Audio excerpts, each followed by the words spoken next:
시장과 종목에 대한 정확한 판단에 한 걸음 더 다가보는 마켓맨, 저는 신한투자증권 최진석입니다. 오늘도 두 가지 헤드라인과 함께 시장과 종목에 대한 이야기 자세하게 풀어가 보도록 하겠습니다. 첫 번째 헤드라인부터 확인해 보겠습니다. 금융위기 이후에 가장 크게 헛짚은 올해 증시 전망이었다. 이런 부분을 한번 살펴보고자 하는데요. 저희가 이제 한 해를 좀 마무리하고 있습니다. 그래서 2022년도의 증시 전망을 원래는 어떻게 제시를 했었나 이 부분을 좀 복기해 볼 필요도 있을 것 같은데요. 한번 확인을 해보면요. 지난 2008년 이후에 가장 크게 전망이 틀렸던 해로 기억이 될 것 같습니다. 1년 전에 주요 기관들, 월가의 주요 IB들의 올 연말 S&P 500 지수의 목표치를 좀 보면요. 5,264선으로 좀 나타나고 있었습니다. 그런데 현재는 3,800선에 좀 그치고 있죠. 이런 거를 좀 감안을 해본다면은 약 한 40% 정도나 원래의 증시 성적을 과대평가해서 좀 높은 그런 목표치를 제시를 했었다라고 볼 수가 있겠습니다.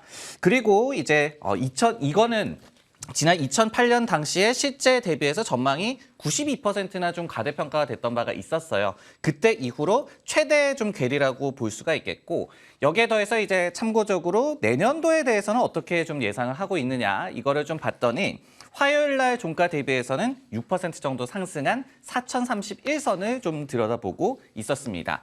내년도 전망의 그러면 특징은 어떤 점이 있을까 한번 살펴봤더니요. 낙관론과 비관론 간의 차이가 극심함을 저희가 알 수가 있었습니다. 예를 들어서 BNP 파리바 같은 기관에서는 내년도 말에 S&P 500 지수가 3,400선까지 오히려 떨어질 것으로 예상을 하고 있고요. 반면에 이제 도이체방크 같은 기관에서는 4,500선까지 굉장히 많이 반등을 할 것으로 예상을 하고 있어서 이렇듯이 기관들 간의 전망이 내년도에 대해서도 굉장히 많이 엇갈리고 있음을 저희가 알 수가 있었습니다. 여기에 한 가지 좀 더해서요. 팩셋에 기반을 해봤을 때 바텀업 분석에 기반을 한 내년 말에 S&P 500 지수의 목표치는 4,500으로 굉장히 높게 나타나고 있었습니다. 여기에 두 가지 이제 좀 시사점이 있을 것 같은데요. 첫 번째로는 이렇게 기업 이익을 추정으로 좀 봤을 때는 이 목표치가 높게 나타난다라는 점, 즉 그러니까 지금 기관들의 또 다른 낮은 증시 전망을 좀 밀어놓고 봤을 때 경기 침체 증시에 대한 영향이 굉장히 결정적일 것이다라는 점을 저희가 알 수가 있고요. 두 번째로는 이렇듯이 기업 이익 전망에 기존을 한 이제 목표치가 높다라는 점은 이익 추정치에 대한 하향 조정이 아직까지 충분하게 이루어지지 않았다. 이렇게 두 가지 또 시사점도 알 수가 있을 것 같습니다. 네, 이렇듯이 제대로 맞춘 이도 없었고 굉장히 부진하게 끝날 것으로 예상되는 올해 증시입니다. 내년도에는 좀 달라질까 판단을 한번 내려봤는데요. 쏘쏘라고 제가 한번 표현을 해봤습니다. 지금부터 왜 그렇게 생각하는지 설명을 드리도록 하겠습니다. 사실 이제 미국 증시가 역사적으로 봤을 때 2년 연속으로 부진했던 전례는 극히 드뭅니다. 특히 이제 올해와 같이 두 자릿수 이상의 하락 등으로 크게 부진했을 시에는 이듬해는 사실은 큰 폭의 일단은 반등이 기대가 되고 있습니다. 예를 들어서 펀드 스트레이트 같은 기관에서는요. 지난 1946년 이후에 집계를 좀 해봤더니 평균 반등폭이 13.5%에 달했다. 그러니까 올해 굉장히 부진한 장세가 이어졌다라고 한다면은 내년도에는 큰 폭의 반등이 기대된다라고 분석을 하고 있었습니다. 하지만은 제가 쏘쏘라고 표현해드린 그런 이유가 있겠죠. 2년 연속으로 만약에 하락했을 시에는 그 하락폭이 굉장히 컸다. 그리고 고통이 좀 커졌다라는 다른 또 역사적인 데이터도 남아 있습니다. 예를 들어서 1928년 이후에 4차례 두 해 연속으로 이제 하락을 한 그런 장세가 일어났다고 하는데요. 뭐 대공황도 있었고 2차 대전, 오일 쇼크, 닷컴 버블 붕괴 이런 부분들이 2년 연속으로 미국 증시가 좀 큰 폭으로 하락했던 그런 전례라고 볼 수가 있겠습니다. 근데 블룸버그 데이터에 따르면요. 그 이듬해 그러니까 두 번째 하락해의 평균적인 하락률이 무려 24%였다라고 해요. 그러다 보니까 한 번 이틀 연속, 그러니까 2년 연속으로 하락을 하게 된다면 그 하락폭이 좀 커질 수 있다. 이런 점을 좀 기억을 해봐야 될 것 같고 이런 또 여러 가지 과거에 좀 역사적인 이벤트가 있었기 때문에 현재 위기 상황은 그 급은 아니기를 좀 바라봐야 하는 그런 시장의 상황이다라고 정리를 할 수가 있겠습니다. 네, 이번엔 종목과 관련한 이야기 한번 풀어가 보도록 하겠습니다. 헤드라인을 한번 확인을 해보면요. 지금이 살 때다. 애플에 대해서 저가 매수를 추천하는 이 기관들의 의견을 한번 준비를 해봤습니다. 앞서서 말씀을 드렸듯이 시장 전체 장세 부진을 애플도 좀 피해가지 못하는 그런 모습이었습니다.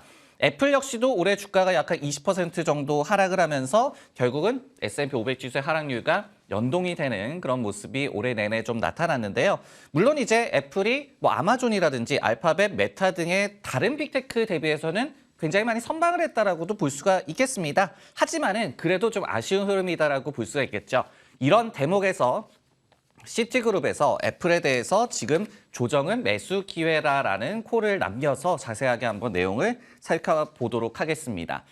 무려 6개의 좀 이유를 들고 있었는데요. 첫 번째는 인도 시장에서의 성장이 기대가 된다는 점이었습니다. 그리고 두 번째는 이제 겨울, 그러니까 12월 분기가 지나고 난 후에는 아이폰의 연매출 트렌드가 개선이 될 것이다라고도 또 분석을 했고요.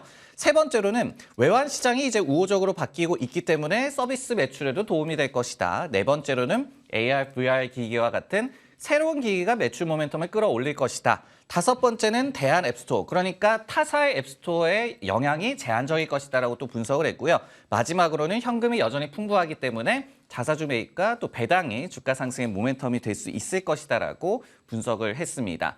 다만 이제 규제 리스크에 대해서는 좀 경고를 했는데요. 하지만 이것 역시도 펀더멘털보다는 헤드라인 리스크에 불과하다라고 판단을 하고 있었습니다. 그렇기 때문에 이런 리스크가 단기적으로 불거지면서 조정이 나왔을 때는 매수 기회다라고 분석을 하고 있었습니다. 이렇게 시티그룹의 애플에 대한 이 매수 추천을 좀 들여다봤는데요. 빅테크 전반에 대해서 내년에는 그렇다면 웃을 수 있을까 판단을 한번 내려보도록 하겠습니다. 제가 이번에도 쏘쏘라고 좀 표현을 해드렸는데요. 왜 그런지 역시 설명을 해드리도록 하겠습니다. 네, 이렇듯이 시티가 이 애플에 대해서 추천을 한 것처럼 월가 주요 기관들이 내년도 빅테크에 대해서 반등을 기대하는 그런 목소리를 사실 많이 내고 있습니다. 예를 들어서 모건 스탠리 같은 경우에는 중국에서의 공급 차질에 따른 애플의 부진은 기회다라고 얘기를 하고 있고요. 에버코어 같은 경우에도 애플이 내년도에 혁신적인 한 해를 보낼 것이다라고 얘기를 하면서 최선호 픽이다라고 또 제시를 하고 있습니다. 그리고 또 JP모건은 메타, 뱅크 오브 아메리카는 엔비디아 등의 또 빅테크를 추천을 하면서 올해와는 조금 다를 것이다라는 기대감을 내비치는 기관들이 많습니다. 하지만은 역시 제가 쏘쏘라고 표현을 드린 그런 이유가 있겠죠. 저희가 종목을 다른 기관들이 추천하는 것을 볼 때 어떤 과도한 주가 하락에 대한 베팅이지 이거는 펀더멘털의 회복을 보장하는 것은 아니다. 이 점을 저희가 좀 기억을 해야 될 것 같습니다. 여기에 한 가지 더 빅테크와 관련해서 좀 생각해 볼 점은 이익 모멘텀의 훼손이 올해 극심했다는 점을 또 기억을 해야 될 것 같아요. 즉 내년도에 이익 성장 모멘텀이 개선이 돼야 반등이 돼야지 주가의 진정한 반등도 이끌어질 수 있다라고 좀 보여지는 그런 모습입니다. 예를 들어서 올해 에너지 업종이 미국 증시에서 굉장히 많이 좀 아웃퍼폼하는 그런 모습이 나왔죠. 반면에 IT가 좀 부진했는데 근데 이것이 비단 할인율이 상승해서 성장주가 못 갔다. 이것뿐만이 아니라 결국은 이익 성장 모멘텀 자체가 가치주 쪽이 훨씬 강했습니다. 그러다 보니까 최근에 빅테크의 부진 그리고 최근에 국채금리가 좀 내려가는 상황 속에서도 성장주가 쉽사리 반등을 못하는 것, 즉 이익 모멘텀이 훼손됐다는 점을 저희가 기억을 해봐야 될 것 같습니다. 여기에 마지막으로 저희가 시장 전체를 볼 때 좀 봐야 될 그런 중요한 부분이 되겠는데요.